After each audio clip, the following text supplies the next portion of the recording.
बिस्मिल्लाहिर्रहमानिर्रहीम। हम सभी को सुकून भरी ज़िंदगी जीने के लिए अल्लाह के साथ एक मजबूत रिश्ता बहुत ज़रूरी होता है। अस्सलामु अलैकुम वरहमतुल्लाहि वबरकातुहू। मैं हूं मोहम्मद सलीम और आप देख रहे हैं अंसारी मनक़बत यूट्यूब चैनल।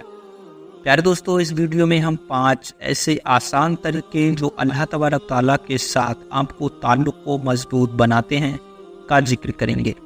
वीडियो को आप आखिर तक देखिएगा और पूरा देखिएगा।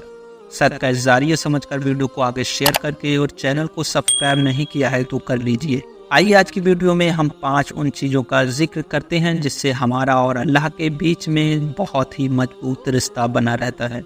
नंबर 1, उन लोगों को माफ़ करें जिन्होंने आपके साथ गलत किया। लोगों को माफ़ करने से पहले आपको खुद को माफ़ करना होगा। बीमार और गलत सोच आपकी ज़िंदगी को कड़वा बना सकती है। बदला लेने की सोच आपको ज़िंदगी में कभी भी अच्छा नतीजा नहीं दिखाएगी। गलत चीज़ों के पीछे पड़कर अपनी ज़िंदगी को कड़वा बनाने के बजाय लोगों को माफ़ करना और अल्लाह से माफ़ी मांगना बेहतर है। नंबर 2, पछतावा या नदामत। अगर आप उससे अपने दिल की गहराइयों से शर्मिंदा हैं और ये तौबा करते हैं कि आप इस गलती को फिर कभी नहीं दोहराएंगे, तो अल्लाह आपको बहुत जल्द माफ़ फरमा देगा। नंबर 3, अल्लाह का शुक्र अदा करो जो उसने तुम्हें दिया है। अल्हम्दुलिल्लाह।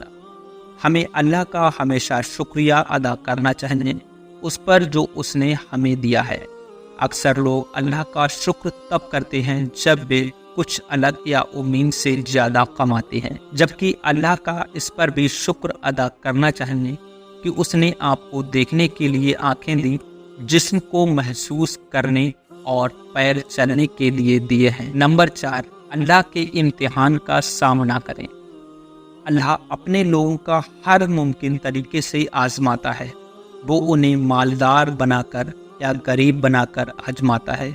वो उन्हें सेहत देकर और कभी बीमारी देकर आजमाता है।